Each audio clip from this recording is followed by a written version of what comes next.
গণভোটে 4টি বিষয়ে প্রশ্ন থাকছে একটি। এর প্রচারে সরকারের নিরপেক্ষতা বজায় থাকছে বলে মনে করে প্রধান উপদেষ্টার কার্যালয়। জুলাই শহীদদের রক্তের ঋণ শোধে জনগণকে হ্যাঁ ভোট দেওয়ার আহ্বান জানিয়েছেন প্রধান উপদেষ্টার 2 বিশেষ সহকারী। মাহদি হাসানের প্রতিবেদন।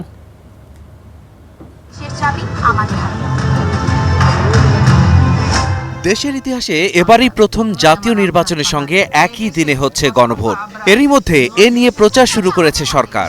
হ্যাঁ ভোট দিতে উৎসাহিত করার নির্দেশনা পেয়েছে ব্যাংক, এনজিও সহ সরকারি কর্মকর্তা কর্মচারীরা। হ্যাঁ ভোটের পক্ষে এই প্রচারে অন্তর্বর্তী সরকারের নিরপেক্ষতা ক্ষুণ্ণ হচ্ছে কিনা এতে উঠেছে সে প্রশ্ন। আইনিভাবে দেখুন, কোন আইন বাধা দিচ্ছে সরকারকে? সংবিধান তো গণভোট নিয়ে কথা বলছে না। আরপিওতে কি আছেন? নাই। যে আদেশের বলে সংবিধান বিষয়ক জুলাই জাতীয় সনদ বাস্তবায়ন সংবিধান সংস্কার আদেশ 2025, সেখানে কি বলা হয়েছে? না।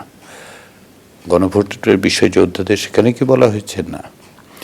আইনগতভাবে বিরাজমান কোনো আইন সরকারকে এই জায়গায় কোনো অবস্থাতেই বাধা দেয় না। এই যে ক্ষমতাটা, এই যে দায়িত্বটা অন্তর্বর্তী সরকারকে দেওয়া হয়েছে, কোথা থেকে এসেছে জানেন তো? আপনিও জানেন, আমিও জানি। এটা বুকে হাত দিলে আমরা টের পাবো। সেটা হচ্ছে এই যে মানুষগুলো প্রাণ দিলেন, তারা দিয়ে গেল। প্রশ্ন উঠতে পারে, তাহলে আর প্রচার চালাতে হচ্ছে কেন? প্রচার চালাতে হচ্ছে যে তারপরেও বিষয়গুলোকে কিভাবে মানুষের সামনে হাজির করা হচ্ছে এটা সম্পর্কে মানুষকে ধারণা দেওয়া। আমি আগেই বলেছি, মানুষ খুব ভালো করে জানে যে রাষ্ট্র ব্যবস্থার পরিবর্তনের জন্য, এটাকে ইতিবাচক ধারায় মানুষের কল্যাণমুখী করার জন্যই এই আয়োজন। ভরসা পেতে নিজেকে হতে হয় পাতের মতো দৃঢ়, ঠিক যেমনটা জেরুসালেম। রাষ্ট্রের মূলনীতি, প্রধানমন্ত্রীর মেয়াদ সীমিতকরণ থেকে শুরু করে রাষ্ট্রপতির ক্ষমতা বৃদ্ধি সহ মোট 48টি সাংবিধানিক ইস্যুতে জনমত জানতে নেওয়া হচ্ছে এই গণভোট। এতে 4টি বিষয়ে একটি প্রশ্নে দিতে হবে হ্যাঁ বা না ভোট। তবে সংবিধানের জটিল এসব বিষয় সাধারণের কাছে বোধগম্য করতে নেওয়া ব্যবস্থা যথেষ্ট কিনা সে প্রশ্ন ছিল ডক্টর আলী রিয়াজের কাছে। কেউ কেউ বলে যে ব্যালটে 4টা প্রশ্ন থাকবে, আলাদা করে উত্তর দেওয়া যাবে কিনা? ব্যালটে তো 4টা প্রশ্ন থাকবে না।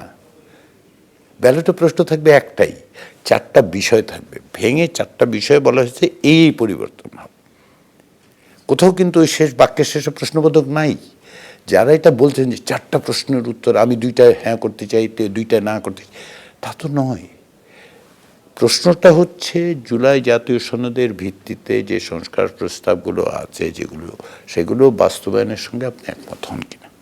ইতিহাসের গুরুত্বপূর্ণ এই অভিযাত্রায় সরকারের প্রস্তুতির কথাও জানালেন প্রধান উপদেষ্টার এই বিশেষ সহকারী। অচলায়তনের মধ্য দিয়ে 54 বছর এসেছি, যে 54 বছরের ইতিহাস অনেকাংশেই প্রতারণার ইতিহাস, যে 54 বছরের ইতিহাস অনেকাংশেই আমাদের স্বাধীনতাকে অ্যাবিউজ করার বা ব্যক্তি বিশেষ, মহল বিশেষ কর্তৃক অপব্যবহার করার, মানুষের বিরুদ্ধে ব্যবহার করার যে আমরা নজির দেখেছি, সেখান থেকে বেরিয়ে আসার চেষ্টা। আপনি যদি সেখান থেকে বেরিয়ে আসতে চান, আপনার নিজের জন্য, আপনার ভবিষ্যৎ প্রজন্মের জন্য একটা সত্যিকারের আধুনিক গণতান্ত্রিক স্বচ্ছতা জবাবদিহিতামূলক রাষ্ট্র ব্যবস্থা দেখতে চান, তাহলে আপনি হায়ের পক্ষে ভোট দিবেন। জনগণের এই আদালতেই নির্ধারিত হবে দেশের স্থায়ী ভবিষ্যতের রূপরেখা। সেই সাফল্যের চাবিকাঠি রয়েছে জনগণের হাতেই।